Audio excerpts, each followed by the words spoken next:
अब इसके बाद पुण्यात्मा हम आगे जो बात करेंगे, आज जो हमारा विषय था कि परम पूज्य सतगुरु रामपाल जी महाराज जी की सत भक्ति में आने के बाद में, और परमेश्वर ने हमें जो इतना अनमोल तत्व ज्ञान दे दिया, हमारे जीवन का सार समझा दिया, और विशेषकर वो भगत भाई बहन जो एक उम्र पार कर चुके हैं, जिनके शादी को काफी समय हो चुका है, जिनके बच्चे युवा हो चुके हैं, उन भाइयों के लिए आज ये विशेष संदेश है कि आखिर कब तक हम इस अनावश्यक भोग विलास में धंसे रहेंगे।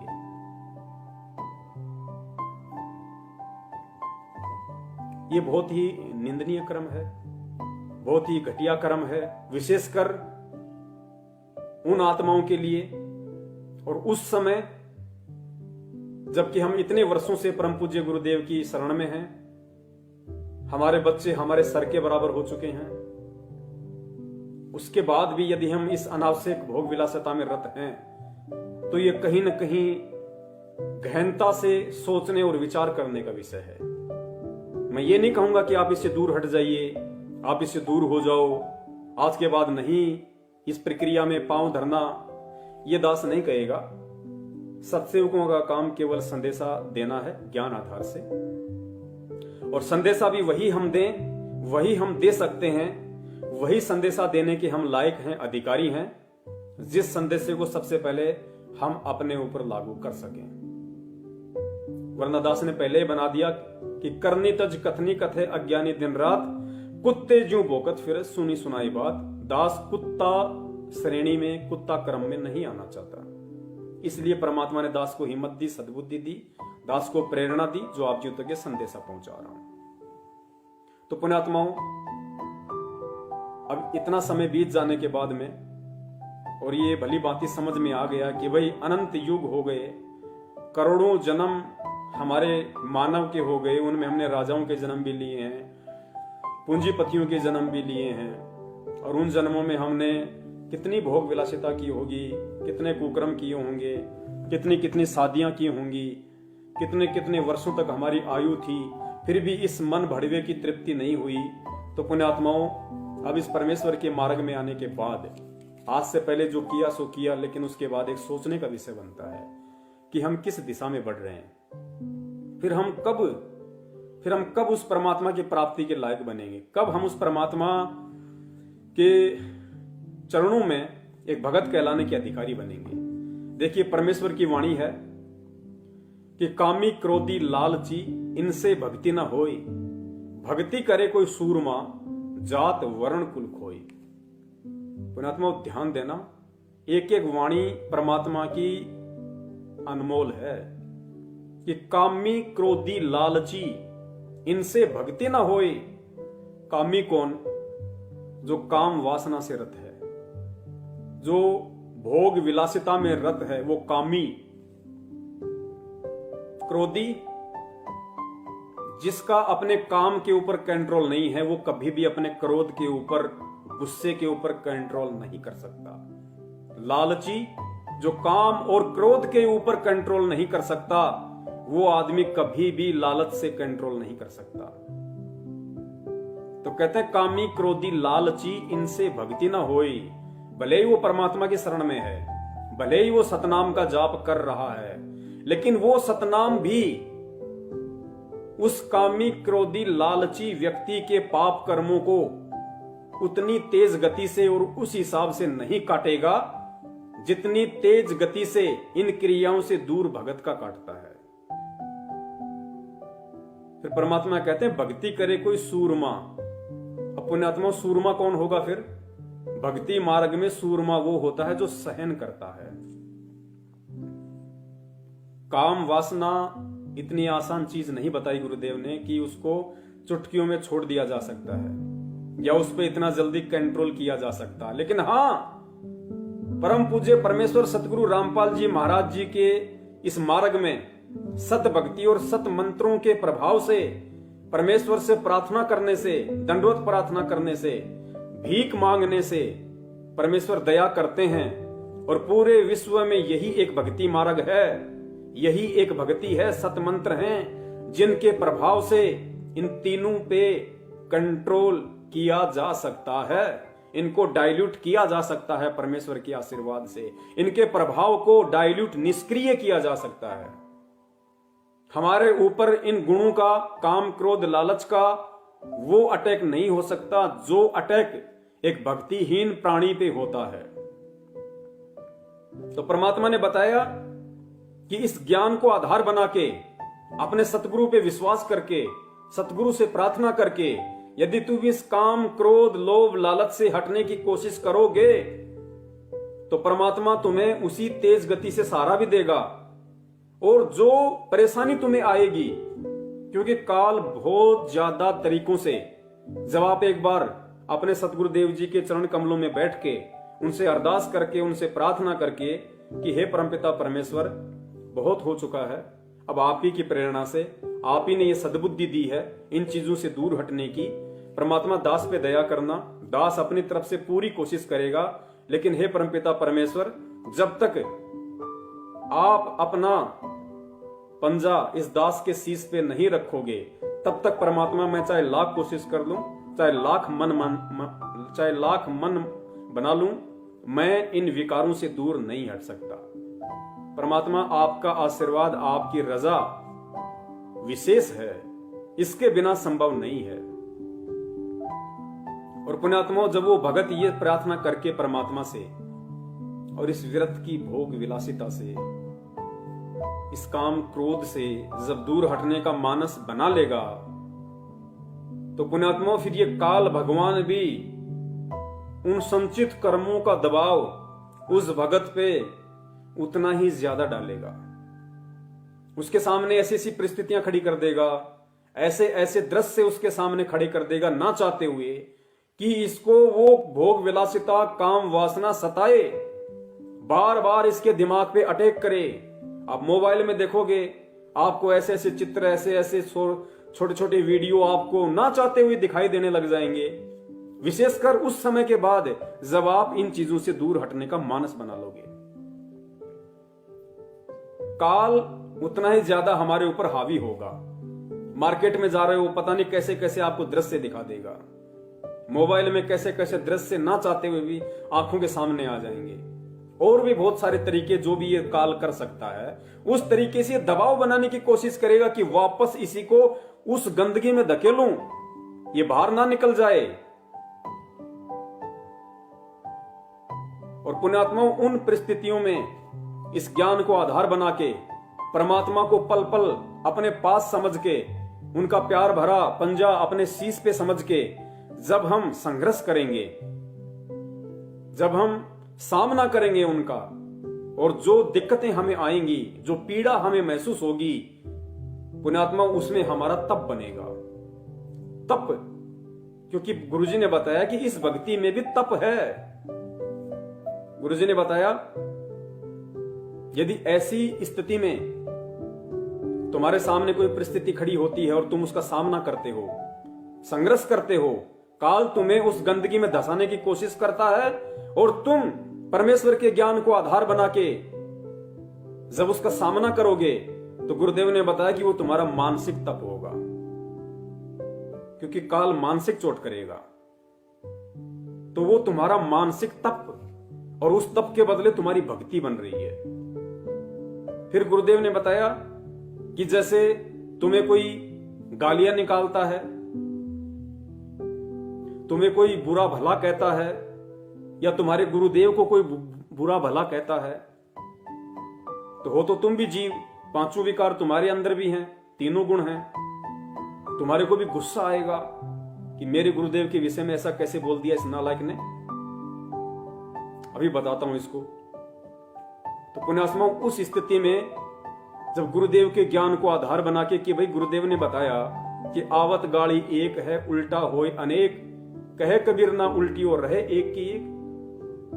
और परमात्मा कहते हैं कि कहते को कहीं जान दे, गुरु की सीख तू ले, साकट और समान को उल्ट जवाब ना दे। दुष्ट व्यक्ति को और कुत्ते स्वभाव वाले व्यक्ति को गुरुदेव कहते हैं, बेटा उल्टा जवाब मत देना, कबीरा आप ठगाइए और न ठगिए कोई, आप ठगाए सुख होत हैं और ठगे दुख होए। जब हम उसकी किसी भी प्रकार की गालियों का या अपशब्दों का कोई भी प्रत्युत्तर नहीं देंगे, और नहीं देंगे मतलब हम उस जहर को पी रहे हैं, हमारे अंदर वो गुस्सा आएगा, क्रोध आएगा, लेकिन गुरुदेव के ज्ञान को आधार बना के, शिक्षाओं को मद्देनजर रखते हुए जब हम सामने वाले के अपशब्दों को सहन करेंगे, उसकी गालियों को सहन करेंगे, तो परमेश्वर कहते हैं बच्चों वो तुम्हारी वाणी का तप बन रहा है, वो तुम्हारी वाणी का तप बन रहा है, और उस तप के बदले तुम्हारी भक्ति बन रही है। फिर गुरुदेव ने बताया यदि नौबत कोई ऐसी पहुंच जाती है कि कोई तुम्हारी पिटाई कर देता है, धक्का मुक्की कर देता है, थप्पड़बाजी कर देता है, और तुम उसका प्रत्युत्तर परमेश्वर के ज्ञान आधार से नहीं देते हो, कि भाई गुरुदेव ने बोल रखा है कि हम आज तो भगवान पे विश्वास रखेंगे, अगर हम चुप रहेंगे तो परमात्मा उसका हिसाब अपने आप कर देगा, तो कहते हैं तुम्हारे वो शरीर का तप बन रहा है। तो इसी प्रकार पुण्यात्माओं, जब हम इन चीजों से दूर हटने का मानस बनाएंगे, और दूसरी तरफ काल भगवान की तरफ से जब हमारे ऊपर दबाव डाला जाएगा, और उस दबाव को जब हम परमपिता परमेश्वर जी के ज्ञान को आधार बना के, उनके आशीर्वाद को पल पल अपने शीश पे रख के जब हम उसका सामना करेंगे, तो गुरुदेव कहते हैं वो तुम्हारी वाणी का भी तप बन रहा है, तुम्हारा मानसिक तप भी बनता, तुम्हारे शरीर का भी तप बन रहा है, और फिर वो परमेश्वर तुम पे प्रसन्न होगा।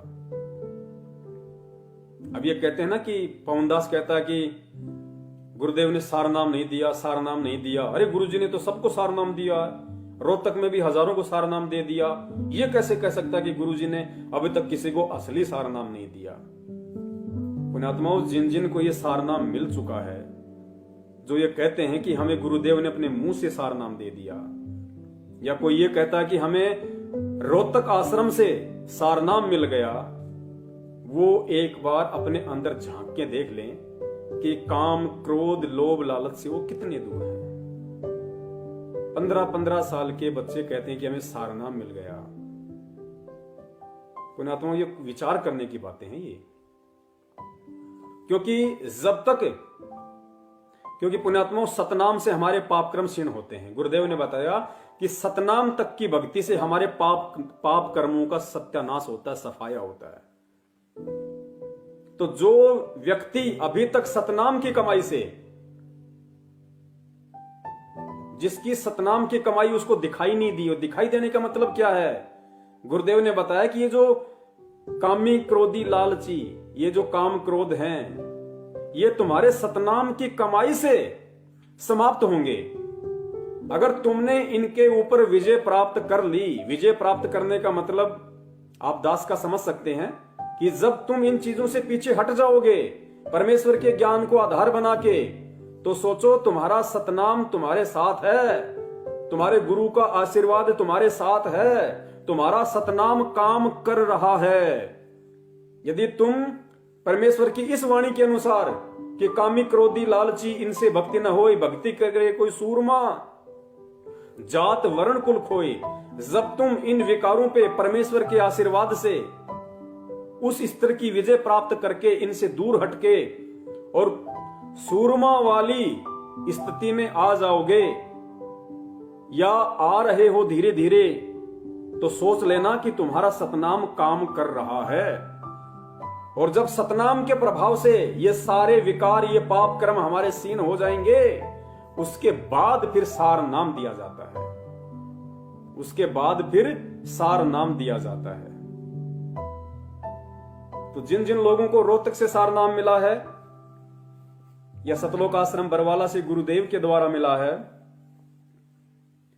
और जो अभी भी इस रति क्रिया में संलग्न हैं, इस भोग विलासिता में संलग्न हैं, जो ज्ञान को अभी आधार नहीं बना पाए हैं, बात बात पे माँ बहन की गालियां निकाल देते हैं, ये बड़े बड़े state coordinator, world coordinator Deshraj ji, Mahendra ji जैसे लोग, महेंद्र जी के लड़का, आपने अच्छे तरीके से उनके ऑडियो वीडियो सब देख लिए हैं उनके, और फिर भी वो कहते हैं कि हमें सारनाम मिला हुआ है।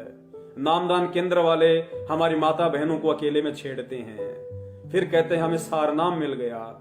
तो पुण्यात्माओं, अभी तो उनका सतनाम भी ढंग से काम नहीं कर रहा, सारनाम मिल कहां से जाएगा। परमेश्वर कहते हैं कि बिन ही रसना नाम चलत है, निर्वाणी से नेहा, और गरीब दास भोडल में दीपक, छानी नहीं सनेहा। गुरुदेव कहते हैं जिस प्रकार बल्ब के ऊपर अगर मोमजामा लगा दिया जाए तो भी उसका प्रकाश छुपाने से छुप नहीं सकता, तो ये अपने आप को सारनामी कहते हैं और इनके कर्म बिल्कुल कसाईयों के जैसे हैं, अज्ञानियों के जैसे हैं। और आज इन्होंने जो पीला पर्चा निकाला, इसमें कितना पाखंड, कितना आडंबर, कितनी नीचता, कितनी धृष्टता, कितनी कृतज्ञता इन्होंने भगत समाज के और अपने गुरुदेव के प्रति दिखाई है। क्या आपको लगता है इनको सारनाम मिला है और इनका सतनाम काम कर रहा है? पुण्यात्माओं, गुरुदेव कहते हैं ना कि यो सौदा फिर नाई रसंतो, यो सौदा फिर नाई। पुण्यात्माओं, ये सौदा फिर नहीं मिलेगा अगर समझ में आ गई है तो। यदि हम इस भक्ति को प्राप्त करने के बाद, इस परमात्मा को प्राप्त करने के बाद, उसकी शरण में आने के बाद यदि हम इस छोटी सी चीज से भी दूर नहीं हट सकते तो सोचो फिर हम कहां भक्ति करेंगे, हम कब करेंगे? पुण्यात्माओं, परमात्मा साथ साथ उदाहरण पेश करते हैं लेकिन हम ध्यान नहीं देते, हम उनकी जीवनी को कभी गौर से नहीं देखते। परमेश्वर तो परमेश्वर थे, सांसारिक दृष्टि में जब तक वो अपने गुरुदेव की शरण में नहीं आए, जब तक वो भक्ति मार्ग से नहीं जुड़े, तब तक सांसारिक दृष्टि में उन्होंने शादी भी की, बच्चे भी उत्पन्न किए, सांसारिक दृष्टि में भोग विलास भी करके दिखाया।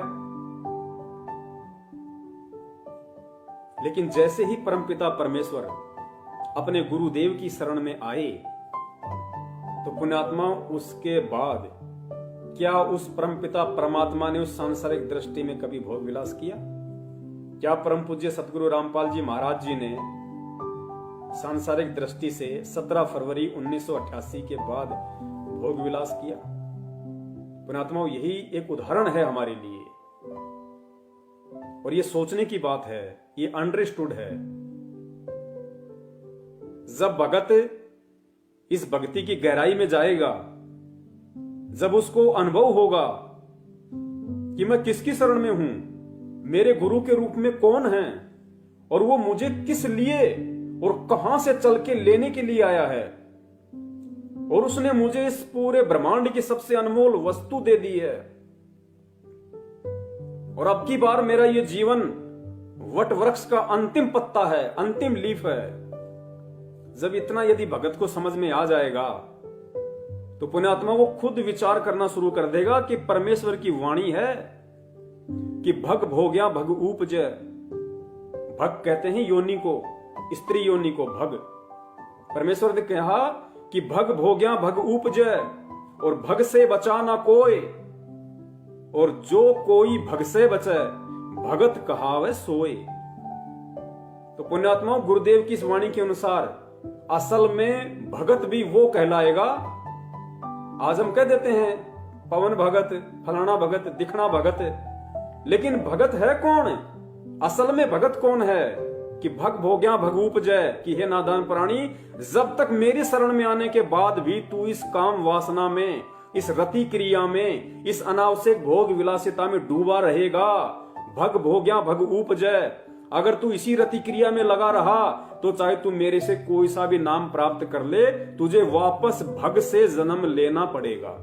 भग भोग्या भग उपजय, जब तक तू उस भग का भोग करता रहेगा तू भग से पैदा होता रहेगा, और भग से बचा न कोई, यानी बिना परमात्मा के आशीर्वाद के, उसकी शरण के, इस भोग विलासिता से कोई नहीं बचा।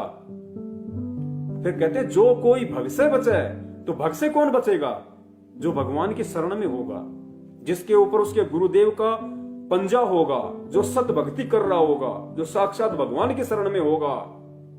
इस 21 ब्रह्मांड में भग से वो बच सकता है। और परमेश्वर की वाणी है कि जो कोई भग से बचे, इसका मतलब भग से बचेंगे, भग से भी बचेगा भगत। कब बचेगा? किसकी शरण में आने के बाद? उस परम पिता परमेश्वर, पूर्ण परमेश्वर की शरण में आने के बाद। तो पुण्यात्माओं, ये हमारा और आप और हमारा सौभाग्य है कि हम उस परम पिता परमेश्वर की शरण में हैं आज। तो कहते हैं भग, जो कोई भग से बचे भगत कहावे सोए, उसके बाद तो वो भगत कहलाएगा, भगत। और भगत के बाद फिर आता है दास। भगत के बाद नंबर आता फिर दास का। हम तो लिख देते हैं पवन दास, रामचंद्र दास, फलाना दास, दिखना दास। परमात्मा कहते हैं पहले भगत तो बन ले, दास का नंबर तो बहुत दूर है। गुरुदेव कहते हैं दासा तन नेड़े नहीं और नाम धरावे दास। और भाई पानी के पिए बिना कैसे बुझेगी प्यास। दास बनने के लिए तो बहुत कुछ बलिदान देना पड़ेगा, कुर्बानी देनी पड़ेगी इस भक्ति मार्ग में। इन कुरीतियों की, इन पाखंडों की, आडंबरों की, इन तीनों गुणों की, इन 25 प्रकृतियों की, काम, क्रोध, लोभ, मोह, अहंकार की, इनकी बलि देनी पड़ेगी। परमात्मा कहते हैं उसके बाद तू भगत बनेगा, दास बनेगा। और जब परमेश्वर का ज्ञान उनके आशीर्वाद से जैसे जैसे भगत को समझ में आता जाएगा, क्योंकि पुण्यात्माओं इन चीजों से दास ने पहले भी कहा, परमात्मा भी कहते हैं कि जब यहां से बड़े बड़े नहीं बच सके, शंकर भगवान जैसे नहीं बच सके, जो 88 हजार वर्ष तक जिन्होंने तप किया काम का नाश करने के लिए, नारद जी जैसों ने हजारों वर्षों तक तप किया कि मैंने काम पे विजय प्राप्त कर ली। परमात्मा कहते हैं वो नहीं बच पाए तो तुम्हारी क्या औकात है, तुम तो जीव श्रेणी में हो, वो तो देव श्रेणी में है, महादेव श्रेणी में है।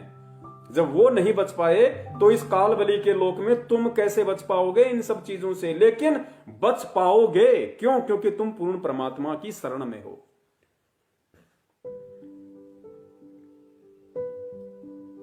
तो उसके बाद परमात्मा ने बताया कि जब तुझे धीरे धीरे इन चीजों का आभास होता रहेगा, भक्ति का अनुभव होगा, फिर एक पोजीशन ऐसी आएगी कि ना चाहते हुए भी तेरे अंदर इन चीजों से दूर हटने की प्रवृत्ति बनेगी। धीरे धीरे तुझे घटिया कर्म लगने लगेंगे, तुझे इनसे घृणा आने लगेगी कि मैं क्या कर रहा हूं यार।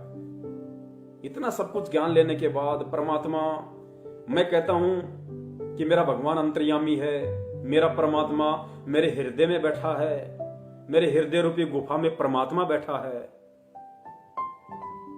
और एक वाणी है परमात्मा की कि क्या मुख ले विनती करूं, लाज आवती मोय। परमात्मा कह रहे हैं हम नीचों को समझाने के लिए, गुरुदेव, कि क्या मुख से विनती करूं, लाज आवती मोय। और हे परमात्मा तुम देखत अवगुण करूं, कैसे भाऊं तोय। कि परमात्मा मैं नीच, मैं किंकर, मैं दुष्ट, मैं अधमी प्राणी, इतना ज्ञान लेने के बाद, इतने वर्षों से आपकी शरण में आने के बाद, परमात्मा मैं किस मुख से विनती करूं। मुझे तो शर्म आती है, मुझे घृणा आती है अपने ऊपर कि क्या मुख ले विनती करूं, लाज आवती मोय। कि मुझे शर्म आ रही है परमात्मा आपसे विनती करते हुए भी कि तुम देखत अवगुण करूं।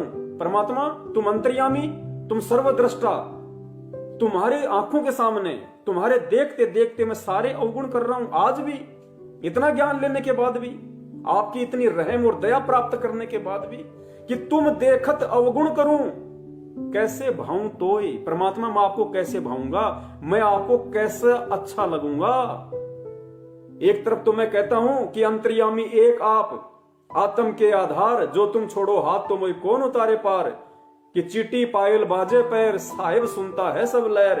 कि मेरा गुरुदेव, मेरे गुरुदेव भगवान अंतर्यामी हैं, पल पल की जानते हैं, सबकी जानते हैं, सोचने से पहले की जानते हैं। और उस अंतर्यामी के सामने तू इतना ज्ञान लेने के बाद भी उस गंदे और घटिया, निंदनीय कुकर्म, भोग विलासिता में, काम वासना में रत है। तो कहने को परमात्मा हम उन्हें कह रहे हैं, कहने को हम उन्हें अंतर्यामी कहते हैं, लेकिन पुण्यात्मा हम विचार करें, क्या वास्तव में हम उन्हें अंतर्यामी मान रहे हैं? वे तो अंतर्यामी हैं और हम कह भी रहे हैं, लेकिन क्या हम मान रहे हैं? ये कर्म करते हुए यदि हम उन्हें अंतर्यामी कहें तो एक बहुत बड़ा धोखा होगा उस अंतर्यामी के साथ में। क्योंकि हम बच्चे को बहला सकते हैं, हम बच्चे को फुसला सकते हैं, हम बच्चे को मूर्ख बना सकते हैं, लेकिन उस परम पिता परमेश्वर को हम उसके साथ में कैसे धोखा कर सकते हैं, ये ज्ञान लेने के बाद भी और इतना समय बीत जाने के बाद भी। वेदों में भी दास ने देखा तो नहीं, लेकिन पहले दास सुना करता था कि भाई वेदों में भी, शास्त्रों में भी लिखा है कि पहले हमारे जो ऋषि मुनि होते थे वे काम वासना की तृप्ति के लिए शादी नहीं करते थे, वे केवल वंश चलाने के लिए संतान उत्पत्ति करते थे। और उनका विधान था कि चाहे लड़का हो चाहे लड़की हो, केवल एक ही उत्पन्न करना है। और कहते हैं कि वो उनके पता नहीं क्या क्या रूल थे, क्योंकि वो सनातनी लोग थे। बहुत अच्छा समय था उस समय, वातावरण था। पता नहीं 3 महीने में या साल में एक बार ही वो भोग विलास किया करते थे।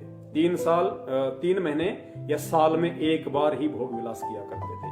बाकी समय परमात्मा के भजन में, गुणगान में लगाया करते थे। तो पुण्यात्माओं, हमने तो उन प्राचीन ऋषि मुनियों से भी अव्वल दर्जे का भगत बनना है। असल में तो ऋषि मुनि परमात्मा आप और हमें बनाने आए हैं। और देखा जाए तो असल में ऋषि मुनि तो आप और हम हैं। असल में ऋषि हम हैं, असल में मुनि हम हैं। वो तो खाली काल तक की साधना के ऋषि मुनि थे। और पुण्यात्मा, वो ऋषि मुनि परमेश्वर हमें बनाना चाहते हैं और हम विचार नहीं करते कि हम किस राह पे चल रहे हैं, तो किस तरीके से परमात्मा प्रसन्न होंगे। और पुण्यात्मा, फिर कब हम सतलोक जाने की तैयारी करेंगे। परमेश्वर कहते हैं कि भाई तुम हंस थे, जब तुम सतलोक से आए तो तुम हंस प्रवृत्ति के थे। क्योंकि गुरुदेव ने बताया कि जो हंस होता है और जो काग होता है, वो दोनों एक ही सरोवर पे रहते हैं। और जो काग होता है वो कीड़े मकोड़े, घोंगे, छिपकली, मछली सब कुछ खाता है, सारी गंदगी खाता है। और जो हंस होता है वो भी उसी सरोवर पे होता है। और कहते हैं हंस चाहे भूखा मर जाएगा, लेकिन मोती के सिवाय अन्य कोई भी पदार्थ नहीं खाता, कोई भी खाद्य पदार्थ नहीं खाता। तो पुण्यात्माओं, इस परमात्मा के इन सत्संग रूपी सरोवर में डुबकी लगाने के बाद भी, आज भी यदि हम इन चीजों से दूर ना हटके और वो काग वाली प्रवृत्ति में ही रत रहेंगे, तो हम कब हंस कहलाने के लायक बनेंगे और कब हम उस हंस प्रवृत्ति के बन के सतलोक जाने के काबिल बनेंगे। क्योंकि वहां तो कागों के लिए जगह नहीं है, वहां तो परमेश्वर को हंस प्रवृत्ति के चाहिए। ठीक है, हम जैसे सतलोक से आए थे वैसे तो नहीं बन सकते, लेकिन कम से कम हम कोशिश तो करें। और कोशिश करेंगे तो परमेश्वर कहते हैं फिर कोशिश करने वालों की हार नहीं होती है। और बाकी जो बचा खुचा मैल होता है वो फिर परमात्मा मान सरोवर पे स्नान करवा के वहां काटेंगे। लेकिन हम उस लायक तो बने कि परमात्मा मान सरोवर तक ले जाके हमारे बाकी के बचे खुचे वो गंदे कर्म, वो आवरण वो हटा सके। हम उस लायक तो बने कम से कम। तो पुण्यात्माओं, शुरुआत हमें करनी पड़ेगी, चाहे आज कर दो चाहे कल कर दो। और गुरुदेव ने बताया कि भाई शरीर का कोई भरोसा नहीं है। ये ना सोचो कि तुम सत्सेवक हो, तुम बहुत अच्छे भगत हो, ज्ञान को आधार बना के चल रहे हो, तो तुम्हारी तो परमात्मा ने 100 वर्ष की आयु दे दी। हमारे कितने उलझे हुए संस्कार हैं, हमारे कितने अनंत युगों के पाप कर्म हैं, कितने हमारे संचित कर्म हैं, इन चीजों का हमें इतना आभास नहीं है जितना परमात्मा जानते हैं। काल कब किस छोटी से छोटी गलती को भी आधार बना के हमारे ऊपर अटैक कर दे। क्योंकि परमात्मा कहते हैं ना कि काल कसाई तक तक मारे यो पग पे बाणा। वो बिल्कुल पैनी नजर है उसकी, घात लगा के बैठा है, घात लगा के। स्पेशली सत्सेवकों पे ध्यान रखना। तो हमें बचने की कोशिश करनी है और परमेश्वर के ज्ञान को आधार बना के। क्योंकि जब तक हम ज्ञान की गहराई में नहीं डूबेंगे, जब तक हम परमेश्वर को परमेश्वर नहीं मानेंगे, तब तक पुण्यात्माओं इन चीजों के विषय में आप, इनको त्यागने के विषय में आप सोच भी नहीं सकते। क्योंकि उसके बाद ही, क्योंकि सबसे बड़ा मूल मंत्र दास हर बार कहता है और भक्ति का विधान भी है कि सतगुरु रूप में धरती पे स्वयं परमात्मा प्रकट है। और जब तक हम अपने सतगुरु में परमात्मा को अपने हृदय से नहीं देख लेंगे, जुबान से नहीं, कहने से नहीं, जब तक इस ज्ञान को आधार बना के, इस भक्ति अनुभव को साथ में लेके, जब तक अपने दिलो दिमाग से, अपनी आत्मा से, अपनी अंतरात्मा से, अपने हृदय की गहराइयों से हम अपने गुरु में साक्षात परमात्मा नहीं देखेंगे, तब तक तो पुण्यात्माओं हमारी भक्ति शुरू भी नहीं है। इन चीजों को त्यागने के विषय में सोचना तो बरसों बाद की बातें हैं। तो हम कोशिश करें सबसे पहले ज्ञान को आधार बना के सतगुरु को पहचानने की कि सतगुरु के रूप में धरती पे कौन है।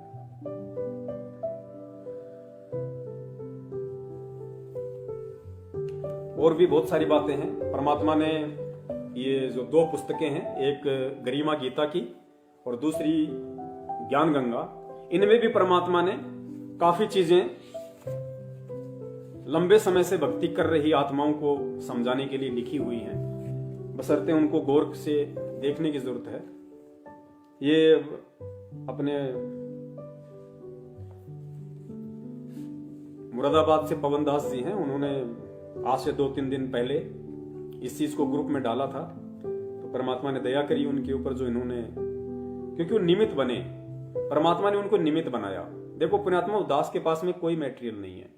ये जितने भी सबूत हैं, जितने भी मैसेज हैं, ऑडियो वीडियो आप जी देख पाते हैं, सुन पाते हैं, ये सारे भगत भाई ही दास को भेजते हैं। परमात्मा ने दास को इतनी बुद्धि बख्शी हुई है कि दास उनमें से सार को निकाल लेता है कि इसका रहस्य क्या है।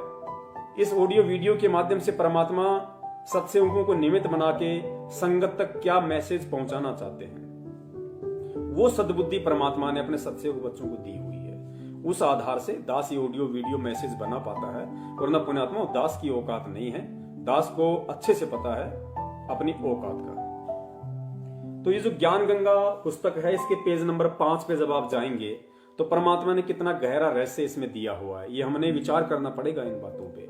खाली आंखों से पढ़ के, इस कान से सुना, इस कान से निकालना नहीं है पुण्यात्मा। अब इन पे हमने परमेश्वर की एक एक सत्संग की एक एक वाणी पे, सत्संग के एक एक शब्द पे अब हमने ध्यान देना पड़ेगा, हमने गौर करना पड़ेगा।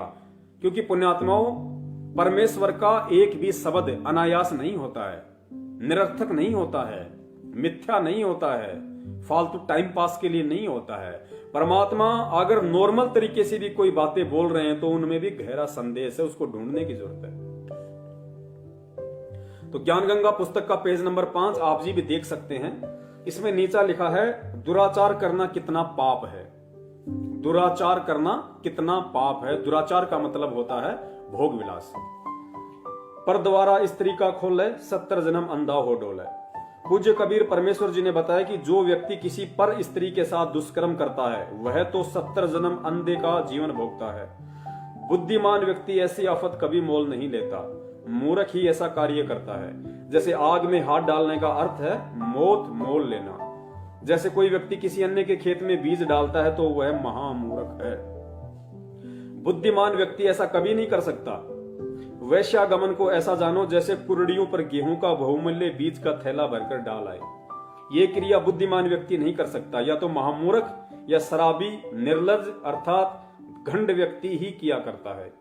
विचारणीय विषय है पुण्यात्माओं, आप ध्यान देना, विचारणीय विषय है कि जो पदार्थ शरीर से नाश होते हुए आनंद का अनुभव करवाता है, यदि वह शरीर में सुरक्षित रखा जाए तो कितना आनंद देगा। दीर्घायु यानी लंबी उम्र मिलेगी, स्वस्थ शरीर होगा, स्वस्थ मस्तिष्क होगा, सूरवीरता आएगी और स्फूर्ति प्रदान करता है। जिस पदार्थ से पुण्यात्माओं, ये बहुत ही सोचने की बात है। अब आगे जो परमात्मा हमें समझाना चाह रहे हैं, आप और हमारे जैसे जो भगत भाई बहन हैं, जो एक अवस्था को पार कर चुके हैं, जो काफी लंबे समय से यानी 5-7 साल जब हो जाती हैं तो पुण्यात्मा थोड़ा समय नहीं होता है परमात्मा की शरण में। जिनके बच्चे उनके बराबर हो चुके हैं, जिनके शरीर में एड़ी से लेकर चोटे तक सफेद बाल आना शुरू हो चुके हैं, उन भक्तों के लिए परमात्मा अब आगे ये संदेशा दे रहे हैं। ये बहुत ही गहन और विचारणीय बात है। परमात्मा कहते हैं कि जिस पदार्थ से अनमोल बच्चा प्राप्त होता है, जिस पदार्थ से अनमोल बच्चा प्राप्त होता है, यानी माता का रज और पिता का वीर्य, रज बीरज जिसको कहा जाता है, तो परमात्मा कहते हैं कि जिस पदार्थ से अनमोल बच्चा प्राप्त होता है उसका नाश करना बच्चे की हत्या करने के तुल्य है। आप समझ सकते हैं कितना गहरा संदेश परमात्मा ने दिया है कि आगे देखिए, इसलिए दुराचार यानी फालतू में अन्य किसी पराई स्त्री के साथ में संभोग करना, वो दुराचार। तथा अनावश्यक भोग विलास वर्जित है। नीचे लिख दिया परमात्मा ने अनावश्यक भोग विलास। अब इस अनावश्यक भोग विलास की श्रेणी में मुझदास के जैसे वो भगत भाई बहन आते हैं जो लंबे समय से परमात्मा से जुड़े हुए हैं, जो इस ज्ञान को आधार भी बना रहे हैं और जिनके बच्चे युवा हो चुके हैं, समझदार हो चुके हैं, जो अब एक अवस्था को पार कर चुके हैं पुण्यात्माओं, उनके लिए परमात्मा का ये आदेश है, सतगुरु वचन है। और सतगुरु वचन की अवहेलना कितना घोर दंड है, पाप है, ये आपने स्वयं निर्णय करना पड़ेगा। परमात्मा ने कह दिया कि अब यदि तुम अनावश्यक भोग विलास करते हो तो मुझ संत रामपाल दास का यह आदेश है कि ये वर्जित है।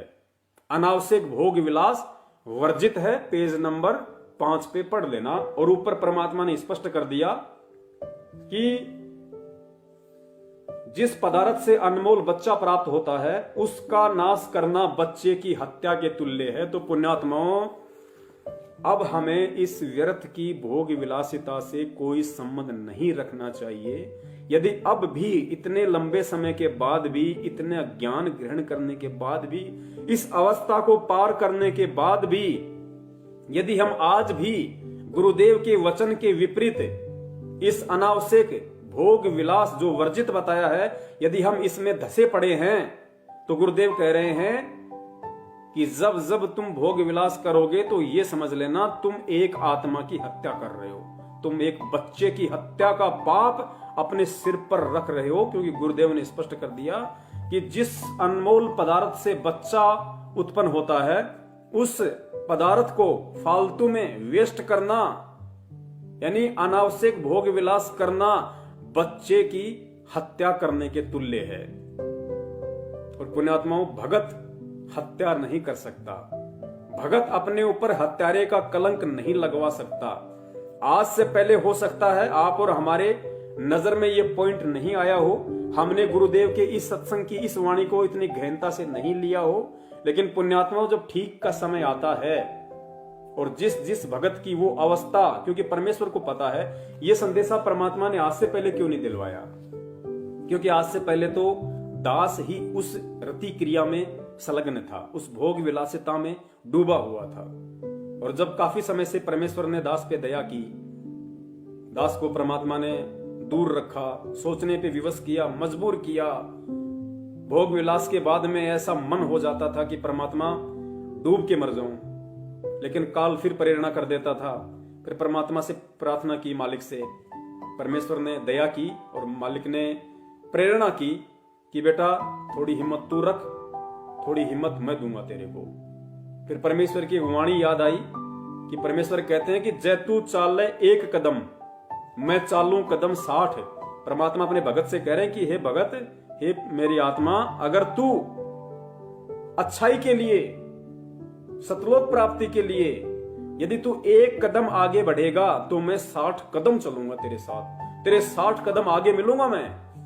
जय तू चाले एक कदम मैं चालूं कदम 60। फिर कहते हैं जय तू हो जा काठ का, काठ यानी लकड़ी का, जय तू हो जा लकड़ी का और मैं बन जाऊंगा लोहे की लाठ। परमात्मा कहते हैं तू एक बार लकड़ी की तरह अडिग होके बन के तो देख, मैं तेरे पीछे लोहे का खंभा बन के खड़ा हो जाऊंगा, फिर तुझे झुकने नहीं दूंगा, तुझे टूटने नहीं दूंगा, तुझे शर्मिंदा नहीं होने दूंगा, काल का प्रभाव नहीं होने दूंगा। तो पुण्यात्माओं, यहां परमात्मा ने सीधा सीधा व्यर्थ की भोग विलासिता में धसे हुए भक्तों को एक हत्यारा करार दे दिया, हत्यारा। अब कौन वो ऐसा निर्लज्ज प्राणी होगा, निर्लज्ज व्यक्ति होगा, तो सबसे पहले तो अपने ही गुरु के वचन की अवहेलना करेगा। जिन्होंने, आपके बच्चे भी हो गए, सब कुछ हो गया, बच्चे जवान भी हो गए, समझदार भी हो गए, उसके बाद भी यदि आप ये व्यर्थ की भोग विलासिता में पड़े हो तो आप अपने गुरु के वचन की अवहेलना कर रहे हो। और हमेशा जब जब भी आप वो दुष्कर्म करोगे, आप एक हत्या अपने सिर पर रख रहे हो, एक हत्या का पाप आप अपने अकाउंट में लिखवा रहे हो। पुण्यात्मा, यही तो सारी चीजें हैं। परमेश्वर ने तो स्पष्ट कह दिया कि भाई मैं दबाव नहीं दूंगा किसी के ऊपर, मैं किसी के साथ भी जबरदस्ती नहीं करूंगा, क्योंकि परमात्मा ने कितनी बार बताया कि भाई मेरा काल के साथ एग्रीमेंट है, मेरा अनुबंध है, मेरा उसके साथ में लिखित अनुबंध है। क्योंकि परमेश्वर जो वचन कर लेते हैं वो लिखा ही हो जाता है, उनका लोहे की लकीर हो जाती है वो, क्योंकि परमात्मा कभी अपने वचन से पीछे नहीं हटते। फिर तो काल ने कहा था कि परमेश्वर जब आप कलयुग में नीचे जाओगे या जब भी आप जाओ, परमात्मा आप केवल अपना विधान बताना, आप केवल उन आत्माओं को अपना ज्ञान देना, और आपसे ज्ञान ग्रहण करने के बाद जो आपकी शरण में रहें, यानी आपके कहे अनुसार चलें, आपके सत्संगों को आधार बना के, ज्ञान को आधार बना के जो प्राणी आपकी शरण में रहे वो आपका, और परमात्मा जो आपके ज्ञान को आधार ना बनाए और सारी उन क्रियाओं में संलग्न रहे जो आम व्यक्ति करता है, पुण्यात्मा वो मेरा होगा, उसको आप छेड़ना मत। और परमात्मा आप जबरदस्ती मत करना, आप सिर्फ अपना ज्ञान बताना, आपका ज्ञान समझ के जो आपका हो जाए, जो आपके जीवन को देख के चले, आपके पद चिन्हों पे चले, कि कीट न जाने भृंग को गुरु कर ले आप समान। जब तक भगत उस पद्धति पे ना चले परमात्मा, आप जबरदस्ती उसके साथ कुछ ना करना, जबरदस्ती आप उसको सतलोक ले जाने की कोशिश ना करना। कहने का मतलब उसका ये था। तो परमात्मा पुण्यात्माओं अपने विधान अनुसार, अपने वचन अनुसार वो केवल हमें ज्ञान देंगे, सत्संग के माध्यम से संकेत करेंगे, सत्संग के माध्यम से इशारे देंगे। इन पुस्तकों में लिख दिया, बता दिया, अब उन चीजों को हमने खुद पकड़ना पड़ेगा, हमने खुद समझना पड़ेगा, और फिर हमने खुद ही विचार विमर्श करना पड़ेगा, मंथन करने पड़ेगा, चिंतन करना पड़ेगा कि भाई ये छोटा सा जीवन है, पता नहीं आज किसी की 20 साल बाकी है, किसी की 25 साल बाकी है, और ये मन की जो तृप्तियां हैं, जो मन की इच्छाएं हैं, ये भैया और कितनी करेगा। जब करोड़ों बार तू राजा बन के, जब तेरे हाथ में पूरी दुनिया थी, तू चक्रवर्ती था, तो जब चाहे जिससे शादी कर ले, जब चाहे जितनियों से शादी कर ले, तेरे को कोई रोक टोक नहीं, तेरे को कोई रोकने वाला नहीं। और जब उन युगों में, उन जन्मों में तेरी वो तृप्ति पूरी नहीं हुई, तेरी मन की अभिलाषा पूरी नहीं हुई, तो नालायक आज तेरी कौन सी अभिलाषा पूरी हो जाएगी, कौन से तेरे मन को ठंडक पहुंच जाएगी। तो परमात्मा कहते थोड़ा सा जीवन बचा है, ये मेरे चरणों में समर्पित कर दे। परमेश्वर कहते ना कि करोड़ शीश तूने दे दिए, यम राजा की भेंट। भेंट यानी गुरुजी कहते हैं धक्के से लेता है, ये एक्सीडेंट में मार देगा, आपस में लड़ाई करवा के मार देगा। तो गुरुजी कहते हैं कि नालायक करोड़ शीश तूने दे दिए इस यम राजा की भेंट, और एक शीश दे के देख ले सतगुरु अपने की भेंट। करोड़ शीश तूने दे लिए यम राजा की फेंट। फेंट यानी धक्के से, जबरदस्ती लेता ये। तो कहते हैं तूने करोड़ों शीश, तूने तेरे करोड़ों जन्म तूने बर्बाद कर दिए इस काल के चक्कर में आके। और कहते अब की बार तेरा दाव लगा है, ये तेरा जो अब की बार जो तेरा शीश है, तेरा ये जन्म है, ये मेरे चरणों में समर्पित कर दे। भेंट यानी सप्रेम, प्यार से, प्रेम के साथ में ये जीवन तू मुझे समर्पित कर दे। परमात्मा कहते हैं बेड़ा पार कर दूंगा। तो पुण्यात्माओं अब वो समय उन आत्माओं का आ चुका है परमेश्वर के चरण कमलों में अपना शीश भेंट करने का। चरण भेंट करने का मतलब गुरुदेव ने काफी बार बताया कि भाई तुम्हें जीवित मरना सीखना पड़ेगा। परमात्मा कहते हैं ना, योग गुरु ज्ञान विज्ञान वाणी, जीवित ही जग में मरो। तो जीवित ही जग में मरने का मतलब गुरुदेव ने बताया कि तुमने अपनी इच्छाओं को मारना पड़ेगा, अपनी इच्छाओं को काटना पड़ेगा, अपनी इच्छाओं से, मन की अभिलाषाओं से दूर हटना पड़ेगा, इस ज्ञान को आधार बना के कि अब ज्यादा समय नहीं बचा है, थोड़ा बहुत समय है, जितना हो सके परमात्मा को समर्पित कर दे। और पुण्यात्माओं उदाहरण परमात्मा ने एक से एक दे दिए। सबसे पहला उदाहरण तो स्वयं वो परमात्मा बनता है कि जब उन्होंने कबीर पंथ में एंट्री की सांसारिक दृष्टि से, उसके बाद परमात्मा इन व्यर्थ की जो गंदगियां थी, मालिक तो पहले भी दूर ही थे, उनका तो ऐसनाविरम शुक्रम अकायम, बिना हाड़मास का, बिना नाड़ी तंत्र का उनका बॉडी है, तेजपुंज का शरीर है परमेश्वर का। लेकिन सांसारिक दृष्टि में उन्होंने ऐसा उदाहरण दिया कि जब तक मुझे नहीं पता था, जब तक मुझे ज्ञान नहीं था, जब तक मुझे गुरु नहीं मिला था, परमात्मा की प्राप्ति नहीं हुई थी, तब तक तो मैं भी इन क्रियाओं में रत था, ताकि कोई भगत ये ना सोचे कि आज से पहले तो मैं इतने कुकर्म कर चुका हूं, मेरा कैसे भला होगा, कैसे परमात्मा मेरे पाप कर्मों का नाश करेगा। तो परमात्मा एक उदाहरण पेश करते हैं कि बेटा, मैं भी आज से पहले ऐसा ही था, मैं भी इन्हीं क्रियाओं में रत था, मैं भी काल को आनंद दे रहा था, काल को मजे करवा रहा था। लेकिन जब मुझे ज्ञान हुआ, मुझे मेरे पूज्य गुरुदेव जी ने बताया, उसके बाद से मैंने इन चीजों को त्याग दिया। तो एक उदाहरण पेश किया परमात्मा ने आप और हमें समझाने के लिए। फिर परमात्मा ने उदाहरण दिया राजा अब्राहम सुल्तान का, कि जब उसको वास्तविकता का पता चला, जब उसको चोट लगी, गुरुदेव कहते हैं कि ज्ञान का और घाम का चमका सा होता है। ज्ञान यानी तत्व ज्ञान और घाम यानी धूप। गुरुदेव कहते हैं ज्ञान का और घाम का चमका सा होता है। जो पुण्यात्मा होती हैं, जो ज्ञानवान आत्मा होती है, तुरंत रिएक्शन कर देती है उस पर। तो गुरुदेव ने बताया कि राजा इब्राहिम सुल्तान परमात्मा की पुण्यात्मा थी, ज्ञानी आत्मा थी, उसको तुरंत चमका हो गया। 16,000 रानियों को ठोकर मार दी उसने, 16,000 को। पुण्यात्माओं, आप और हम उस राजा इब्राहिम सुल्तान के कहां टिकते हैं? गुरुदेव कहते हैं कि रांडी ढांडी ना तजी। रांडी यानी औरत के लिए यूज किया परमात्मा ने, ढांडी यानी जानवर के लिए, पशु के लिए। क्योंकि राजा इब्राहिम सुल्तान के जीवन में ऐसा एक मोड़ आया था, लंबी कहानी है, परमात्मा ने हमें सबको बता रखी है। तो परमात्मा कहते हैं एक जीव के लिए कि रांडी ढांडी ना तजी, वो नर कई काग, वो तो कौवे हैं जिनसे ये भगवान की शरण ग्रहण करने के बाद में, परमात्मा से ज्ञान लेने के बाद में, ये रांडी भी नहीं त्यागी जा रही। रांडी त्यागने का मतलब ये नहीं कि हम अपनी भक्तमतियों को छोड़ दें। आज जो भक्तमती हैं वो भी परमात्मा की शरण में हैं, हम भी परमात्मा की शरण में हैं। अगर परमेश्वर भगत को प्रेरणा करते हैं तो परमात्मा को पता है कि जीवन में कोई और मोड़ ना आ जाए, इसके लिए परमात्मा अपनी उस बेटी में भी उतनी ही प्रेरणा करता है। उसको भी परमात्मा अंदर वो प्रेरणा कर देता है, वो भी उन चीजों से विरक्त होने लग जाती है। तो परमात्मा कहते हैं रांडी ढांडी ना तजय, ये नर कहिए काग। और भाई बलक बुखारी ने छोड़ दिया, थी कोई पिछली लाग, उसके कोई पिछले जन्म के अच्छे संस्कार थे, भक्ति कर्म थे, जिसने एक झटके में 16,000 एक से एक नवी नवेली रानियों को छोड़ दिया। किसी से तो 2 महीने पहले शादी की थी, किसी से 5 दिन पहले की होगी।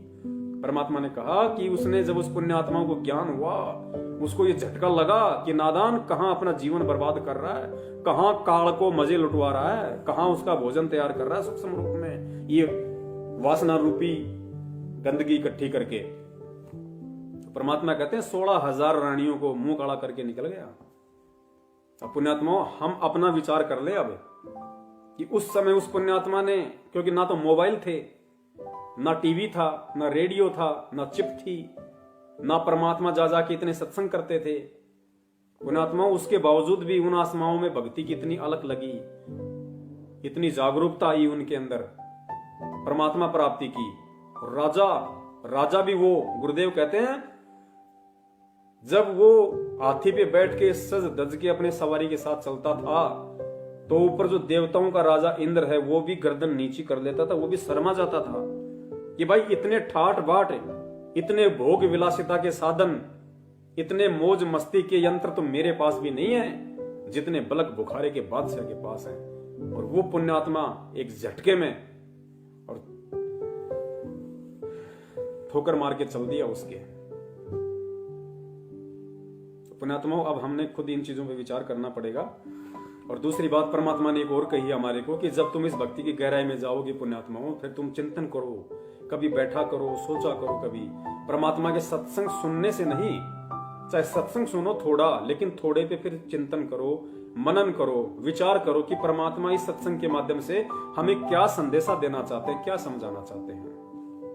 अब पुण्यात्माओं, ये अंडरस्टूड बात है, हम सबको अच्छे से पता है कि आज यहां जितने भी प्राणी हैं, हम सब एक परमात्मा के बच्चे हैं। हम चाहे यहां कोई स्त्री है, चाहे कोई पुरुष है, हम सब आत्मा हैं, और इस आत्मा का पति कहो, इस आत्मा का पिता कहो, इस आत्मा का मालिक कहो, केवल एक है परमात्मा, कबीर साहब, जो आज हमारे गुरुदेव के रूप में है। तो सतलोक में हम सब एक ही परमपिता परमात्मा के बच्चे, और सतलोक में ये दुष्कर्म, ये मंदकर्म सोचने को भी नहीं। काल ने जो किया वो एक अलग मैटर है, उसके अलावा दास आपको बता रहा कि सतलोक में तो दिमाग में भी नहीं है ये गंदगी, दूर दूर तक नहीं है। तो हम सब एक परमात्मा के बच्चे। काल ने आके हमें यहां पे कौवा बना दिया, हंस से कौवा बना दिया, हमें आपस में एक दूसरे का पति बना दिया, पत्नी बना दी।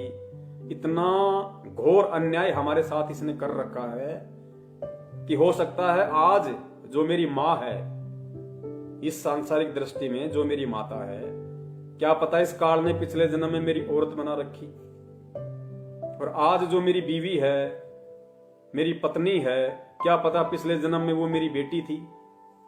तो कितना घोर अन्याय हमारे साथ में कर रहा है, कितना दूषित प्रदूषित हमें कर रहा है।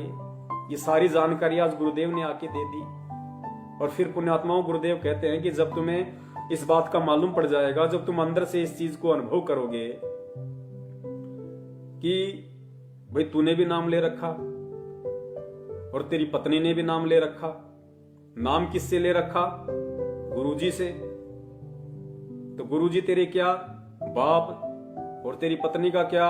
बाप। तुम दोनों का बाप कौन? गुरुजी। और तुम दोनों गुरुजी के क्या? बेटा बेटी। तो तुम दोनों गुरुजी के बेटा बेटी, तुम दोनों का एक बाप। तो तुम्हारा क्या रिश्ता हुआ आध्यात्मिक जीवन में? भाई बहन का। क्योंकि जब हमारा पिता एक है, हमारा परम पिता परमेश्वर एक है, तो फिर हम दोनों कौन हैं? हम दोनों उस परमात्मा की आत्मा हैं। और आध्यात्मिक दृष्टि में अब हमें ये चीज समझ में आ जानी चाहिए कि हम दोनों भाई बहन हैं। जब हमारा सगा बाप आज हमें मिल गया, हमें पता चल गया, और उस बाप को आज हमने पकड़ भी लिया, तो पुण्यात्मा हम दोनों भाई बहन हुए या नहीं हुए? और फिर दुर्गा ने क्या कहा था काल को कि काल, हम दोनों का पिता एक ही है और हम दोनों भाई बहन हैं। दुर्गा ने उससे बहुत विनय की थी कि हम दोनों भाई बहन हैं क्योंकि हमारा पिता एक है। इस दृष्टिकोण से हम दोनों भाई बहन हैं। और भाई बहन का ये गंदा कर्म नियमों के विरुद्ध है। ये बहुत ही निंदनीय कर्म होगा भाई बहन का। तो हमने उस संदेश को पुण्यात्मा ध्यान रखना है। आज वही परमात्मा हमें आके मिल चुका है, ज्ञान दे दिया, समझा दिया, और हम उसकी शरण में हैं। अब हम भाई बहन की संज्ञा में आ जाते हैं। और इस अवस्था को पार करने के बाद में पुण्यात्माओं, इस मैसेज को वो आत्माएं ज्यादा सीरियस ना लें जिन आत्माओं की अभी रवेणी नहीं हुई है। उन आत्माओं के ऊपर ये स्थिति लागू नहीं है जो दास अपने समकक्ष भगत भाई बहनों को संदेशा दे रहा है परमात्मा के आशीर्वाद से। ये संदेशा उन भगत भाई बहनों के लिए नहीं है जो भगत भाई बहन अभी तक शादी के बंधन में नहीं बंधे हैं और जो शादी करना चाहते हैं, जो रमेणी करना चाहते हैं। ये संदेशा उनके लिए नहीं है, क्योंकि पुण्यात्माओं आपका भी वो समय आएगा, परमेश्वर प्रेरणा करेंगे। और बहुत अच्छी बात है यदि कोई ऐसी पुण्यकर्मी आत्मा है जो शादी नहीं करना चाहती और इन चीजों से दूर हटके रहना चाहती है, तो इससे तो बड़ी कोई खुशी की बात ही नहीं है। वो तो परमात्मा के दिल में विशेष जगह बनाएगी। लेकिन पुण्यात्माओं, ये फैसले जल्दबाजी में मत लेना, ये दास की विशेष विनती है। ये जल्दबाजी में हमने फैसले नहीं लेने बिल्कुल भी। बहुत सोच के, बहुत समझ के, परमेश्वर को आधार बना के, ज्ञान को आधार बना के, और जब आप उस अवस्था पे आ जाओ, क्योंकि सभी लोग ध्रुव नहीं बन सकते, सभी लोग प्रहलाद नहीं बन सकते, सभी लोग बलक बुखारक के बादशाह वाली श्रेणी में नहीं आ सकते।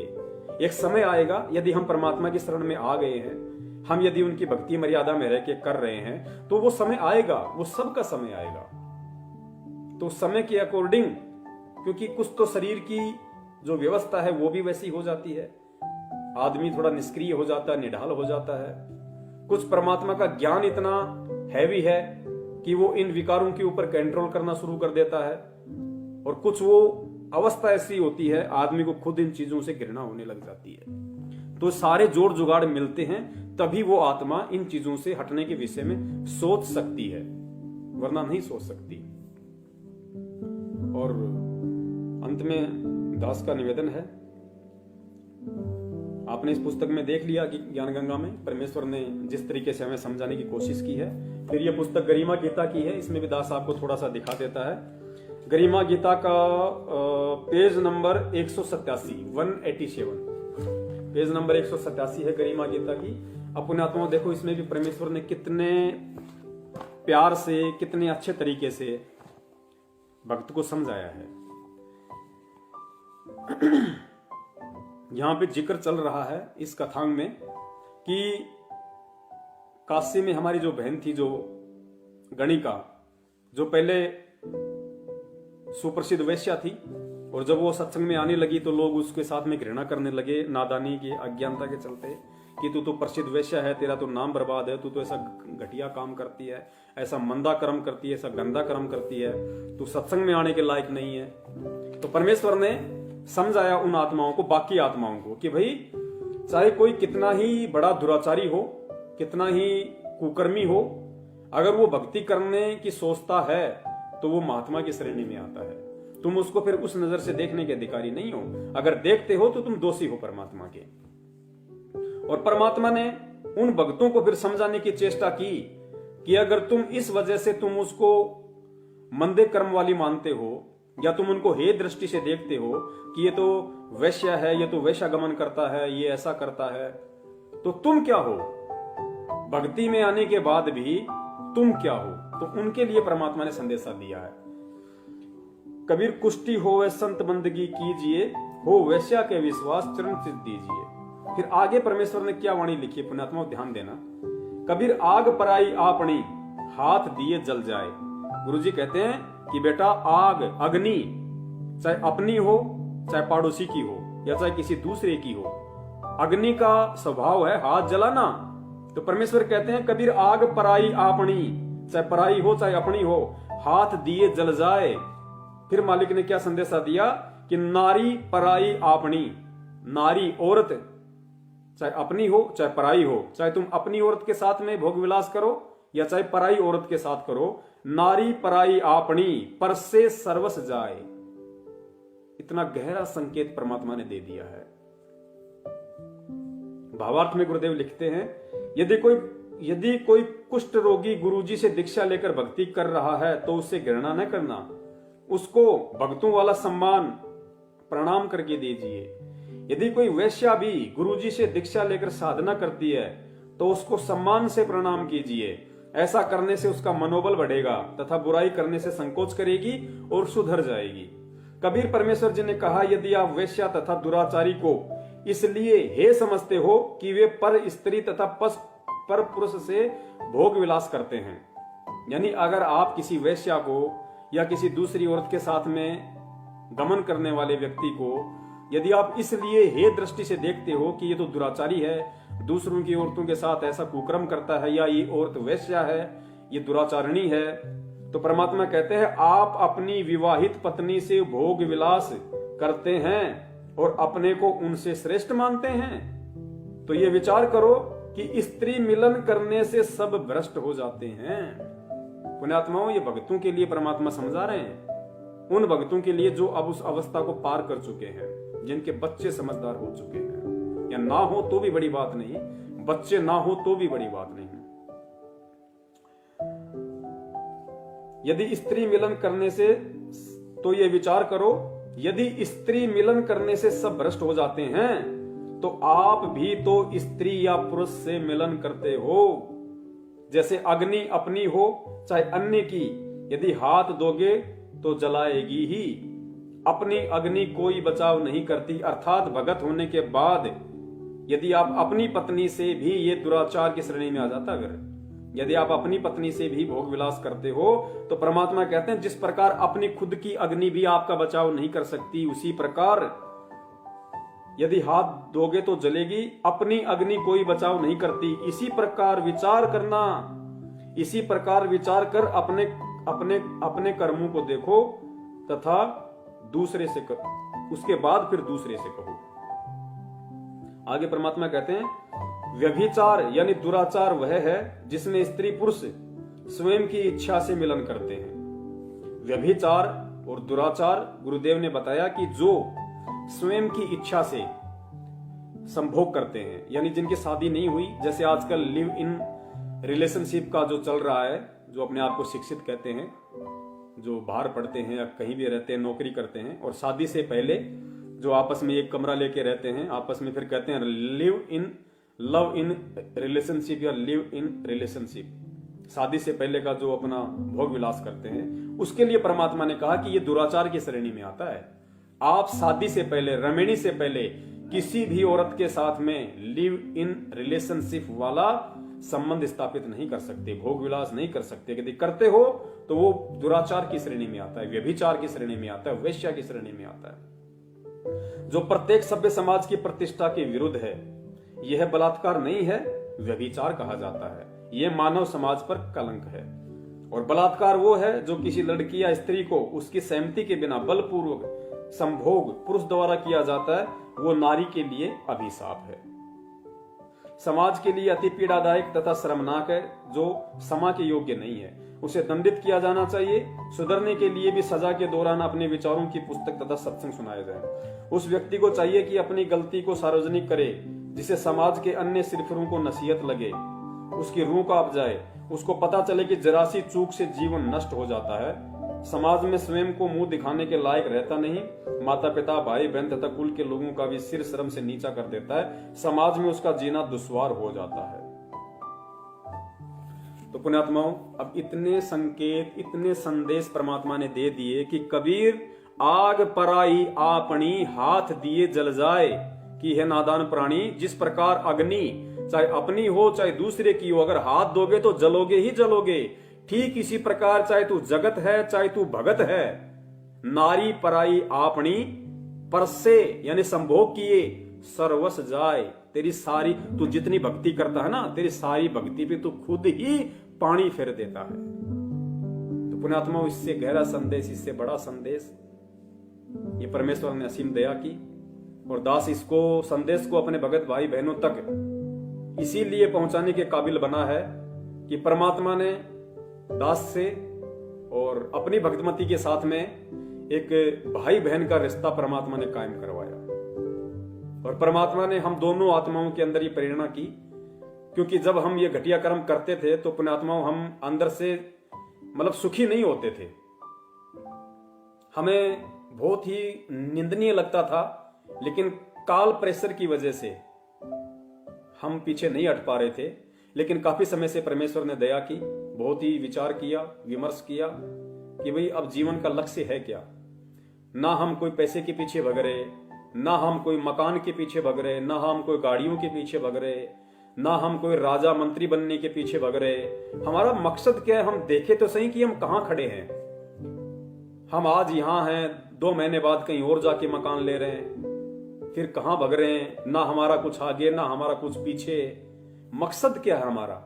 हमारा इतना बड़ा परिवार है, ये चल कैसे रहा है, कैसे चल रहा है? अच्छे अच्छे लोग डूब गए इस लॉकडाउन में। जो लोग फॉर्च्यूनर में चलते थे 20 लाख की गाड़ी में, 30 लाख की गाड़ी में, वो मोटरसाइकिल पे आ गए। और परमात्मा ने उसी लॉकडाउन में मुझ जैसे नीच को 70-70, 80-80 हजार रुपए की कमाई दी परमात्मा ने, रोड पे खड़ा करके। तो ये विचार करना फिर जरूरी बन जाता है कि मेरे पीछे कौन है, और जब मेरे पीछे मेरा परमात्मा है तो मेरा मकसद क्या है। जब मेरा मकसद दुनिया की संपत्ति इकट्ठा करना नहीं है, मेरा मकसद अपने बच्चों को पढ़ा लिखा के कोई वकील, जज, इंजीनियर, डॉक्टर बनाना नहीं है, मेरा मकसद कोई 50 लाख की बिल्डिंग ठोकना नहीं है, सोचना भी नहीं, तो पुण्यात्मा फिर मेरा मकसद क्या है और मैं किस लिए इस भगवान से जुड़ा हूं। ना मेरे रिश्तेदार मेरे हुए, ना मेरे गांव वाले मेरे हैं, ना और कोई लोग मेरे हैं। सबको परमात्मा ने आजमा के दिखवा दिया, और विपत्ति में केवल यही गुरु मेरे सामने खड़ा रहा, मेरी पीठ पीछे खड़ा रहा, मुझे हाथों में लेके चला। तो मेरा मकसद क्या है? अगर आज भी मैं इस मकसद को समझ के और इन घटिया कर्मों से दूर हटके अगर मैं अपने परम पिता परमेश्वर, अपने पूज्य गुरुदेव जी के चरणों में अपना तन मन धन समर्पित नहीं करता हूं, तो मेरे से बड़ा कृतज्ञ जीव और कौन होगा, जिसने मुझे इतना सब कुछ दिया, इतना उपकार दिया, मुझे संभाल के रखा हर विकट परिस्थिति में। और परमेश्वर कहते हैं कि कृतघ्नि भूले नरलोई, कृतघ्नि भूले नरलोई। नरलोई, नर यानी इंसान, लोई यानी औरत। जो स्त्री पुरुष अपने गुरुदेव के द्वारा जो उपकार उसके ऊपर किए गए हैं, जो उसको भूल जाता है, उसको कहते हैं कृतघ्नि। तो नित्य नियम में परमात्मा को पढ़ाते हैं कि कृतघ्नि भूले नरलोई। जो व्यक्ति, स्त्री या पुरुष, भगत या भक्तमती अपने गुरुदेव के जो अनमोल उपकार या उपकारी हैं, जो परमात्मा ने कालजाल से निकाल के अपनी शरण में ले लिया, अपनी बाहों में ले लिया, ये अनमोल भक्ति दे दी, ये मंत्र दे दिया, जीने का आधार दे दिया, शारीरिक मानसिक सब टेंशनों से दूर कर दिया, परमात्मा के उपकार है हमारे ऊपर। तो कहते हैं कृतघ्नि ही होगा वो इंसान, वो दुनिया का सबसे बड़ा नीच, वो कृतघ्नि इंसान होगा, चाहे स्त्री हो चाहे पुरुष हो, जो उन उपकारों को भुला देगा और विचार नहीं करेगा। तो परमेश्वर कहते हैं कृतघ्नि भूले नरलोई, जा घट निश्चय नाम ना होई। ऐसे भगत के, ऐसे व्यक्ति के हृदय में, घट में परमात्मा का नाम नहीं है। फिर कृतघ्नि भूले नरलोई, जा घट निश्चय नाम ना होई। परमात्मा कहते हैं निश्चय करके मान लेना, फिर उस आत्मा के घट में मेरा नाम नहीं है, वो मुझसे दूर है। भले ही वो 3 टाइम की आरती पीट रहा है, मंत्र भी जाप कर रहा है, लेकिन वो फिर मेरा भगत नहीं है। तो पुण्यात्माओं, बहुत विचार करने की हमें जरूरत है इन चीजों पे, और परमेश्वर से हम प्रार्थना करें तो परमात्मा हर तरीके से अपने भगत की सहायता करता है, अपने भगत को बचाता है इन सभी चीजों से। और जिन जिन भगत भाई बहनों को परमात्मा यदि प्रेरणा करें और इस भक्ति मार्ग में आगे बढ़ने की परमेश्वर उनको सद्बुद्धि दे, जिस प्रकार मुझ जैसे नीच पे, और अब तो खैर मैं अपनी बहन ही कहूंगा, उसी हिसाब से दास अपना बल्कि व्यवहार करता है।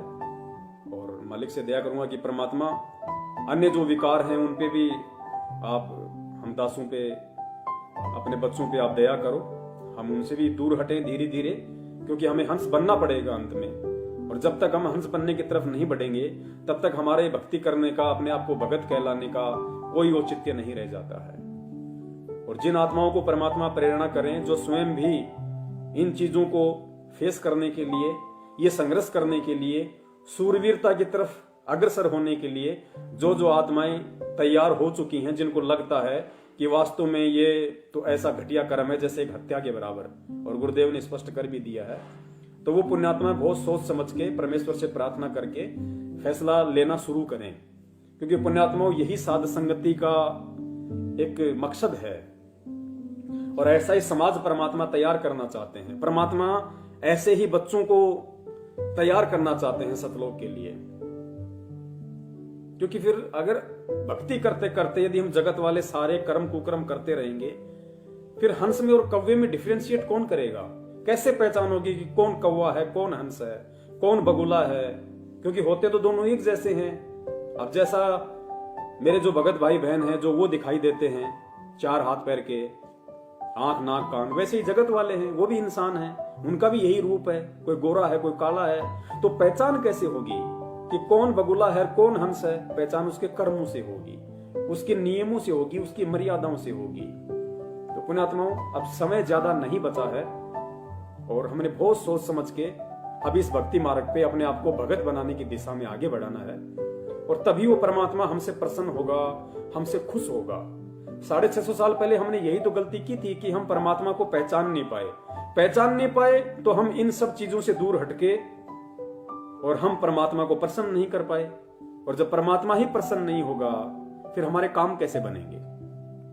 तो आज हम कम से कम वो गलती ना करें, वो गलती हम ना दोहराएं जो गलती हम 650 साल पहले दोहरा चुके हैं। और दूसरा मेरा निवेदन है इस भक्ति मार्ग में कि जो पुण्यात्मा इस मार्ग में आगे बढ़ना चाहती हैं, इन सभी विकारों से दूर हटना चाहती हैं परमेश्वर से प्रार्थना करके, तो वो आत्माएं यदि परमेश्वर उन पर दया भी कर दें, उनको परमात्मा शांति भी प्रदान कर दें, उनको इन चीजों से दूर हटने में परमात्मा उनकी मदद भी करें, तो पुण्यात्माओं उसके बाद में हमने 1% भी अहंकार की तरफ नहीं बढ़ना।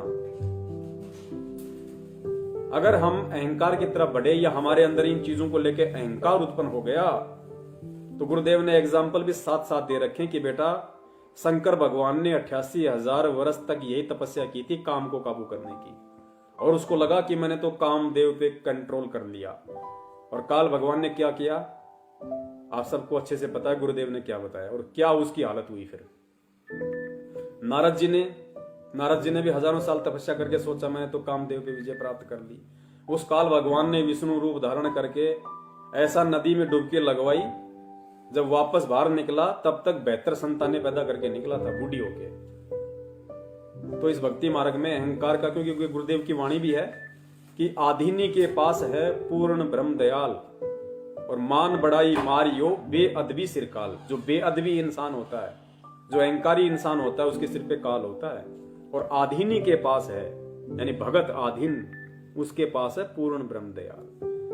तो हमें इन चीजों पे अहंकार नहीं होना चाहिए, और अहंकार इसलिए नहीं होना चाहिए कि ये हमारे बस की बात नहीं है कि हम इन चीजों से दूर हट जाएं या हम इन चीजों पे कंट्रोल कर लें, काबू प्राप्त कर लें। हम तो सोच भी नहीं सकते। तो फिर कौन है जो हमें ये प्रेरणा दे रहा है, हमें इन चीजों से दूर करने के लिए? परमात्मा हमारे अंदर एक उम्मीद जगा रहे हैं, हमारे अंदर वो चिंतन मनन करने की शक्ति दे रहा है। कौन है? हमारा गुरुदेव। तो सारा श्रेय तो परमात्मा का है। हमें तो इसमें और ज्यादा झुकना चाहिए कि परमात्मा आप ना होते तो मेरे तो ये काल भगवान गेंद बना देता, गेंद। तो परमेश्वर दया करें। और ये आज का संदेशा था जो परमात्मा ने अपने भगत भाई बहनों तक पहुंचाया। और हर संडे परमेश्वर दया करें हम इसी तरह से रात्रि 8 बजे लाइव शंका समाधान के माध्यम से एक दूसरे से रूबरू होते रहें, जुड़ते रहें और परमेश्वर की महिमा का गुणगान करते रहें। साध संगति के तहत परमेश्वर की जो महिमा है, परमेश्वर का संदेशा है, वो हम जन जन तक पहुंचाते रहें। और इसी तरह से हम एक दूसरे से शिक्षा लेते हुए, एक दूसरे से प्रेरणा लेते हुए, एक दूसरे से सीखते सिखाते हुए हम इस भक्ति मार्ग की ऊंचाइयों को प्राप्त करें जो परमात्मा हमसे करवाना चाहते हैं। और इस दौरान यदि दास से कोई शब्द बोलने में या कोई भाषा, किसी सेंटेंस में यदि कोई त्रुटि हुई हो, कोई अपशब्द निकल गया हो, तो उसके लिए दास प्रथम अपने परम पूज्य सतगुरु रामपाल जी महाराज जी से और सभी भाई बहनों से दास क्षमा प्रार्थी है।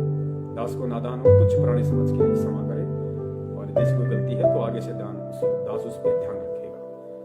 अब दास आहुति चाहता है। सत्साई बंदी छोड़ सतगुरु रामपाल जी महाराज की जय। सत्साई।